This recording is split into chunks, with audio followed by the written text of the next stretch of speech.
जय हिंद। आज ना बहुत अच्छा दिन है। आज क्या चल ही रहा है, पुरुषोत्तम मास जिसको हम मना रहे हैं। ये महीना एक ऐसा महीना होता है जो कृष्ण को समर्पित है। इस महीने को की महिमा बड़ी अच्छी है। हालांकि वीडियो मुझे कुछ और बनाना था, लेकिन मेरा भाव पता नहीं क्यों चेंज हो गया। कहते हैं कि जो पुरुषोत्तम मास आता है वो हमारे 3 साल के बाद आता है। हर 3 साल के बाद एक महीना पुरुषोत्तम मास का होता है। तो क्यों होता है कि आपने देखा होगा कई बार तिथि की हानि हो जाती है ना। कई बार आप नवरात्र रखे तो कहते हैं 9 दिन का नहीं पड़ा, 8 ही दिन का पड़ा।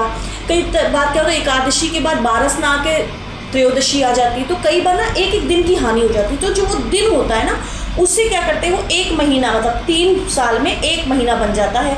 और वो जो सबको नकार दिया, तो इसको बोला कि मलमास है।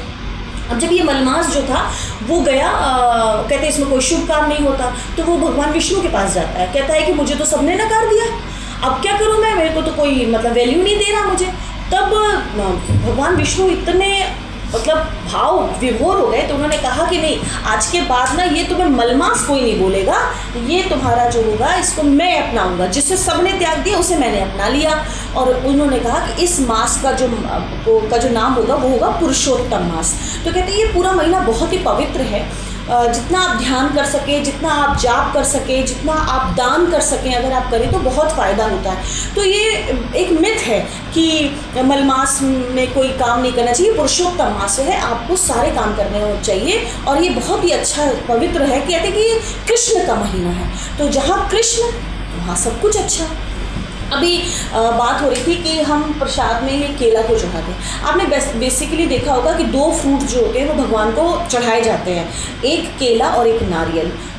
केले का कोई बीज देखा है आपने? नहीं देखा। केला के तने से ही पेड़, मतलब उसका जो पौधा होता है, नया पेड़ जो होता है, वो उसी से निकलता है। और जो नारियल होता है, नारियल भी एक अपने ही ब्रांच से निकलता है, उसका कोई बीज नहीं होता। नारियल से ही नारियल निकलेगा, कोई थूक से या जूठा। और बाकी फल देखिए, आप आम देख लीजिए, उसकी गुठली से निकलता है, चूस के फेंकते हैं। जामुन देख लीजिए, वो जूठा होता है। तो जूठे से जो हुआ वो पवित्र तो हुआ नहीं। तो हम ईश्वर को कौन सा भोग लगाएंगे जिसे किसी ने न चखा हो। इसलिए कहते हैं भैया भगवान को भोग लगाओ ना तो डायरेक्ट आना चाहिए ठाकुर जी के पास। बीज का मामला नहीं है कि हाँ पहले बना दिया, खुद चख लिया। अच्छा, मात्र भाव अलग बात है। जैसे मैं तो भाई कोशिश करती हूँ कि पहले देखूँ ठीक है कि नहीं, नमक ठीक है कि नहीं, मीठा ठीक है नहीं, कि मैं अपने ठाकुर जी को भोग लगाने जा रही हूँ। तो ये रीज़न है कि ईश्वर को हम केला और नारियल चढ़ाते हैं, बिकॉज ये किसी भी जूठन से नहीं उगता। इसकी अपनी एक पहचान होती है, अपनी एक तरीका होता है। तो आप सभी को पुरुषोत्तम मास की ढेर सारी शुभकामनाएं। अच्छा काम करो, बुराइयां कम करो, लोगों को तकलीफ़ कम दो। शायद हम जैसे लोगों के लिए जो हम सब काम कर रहे हैं, ये सबसे अच्छा दान होगा और सबसे अच्छा कर्म होगा। जय हिंद।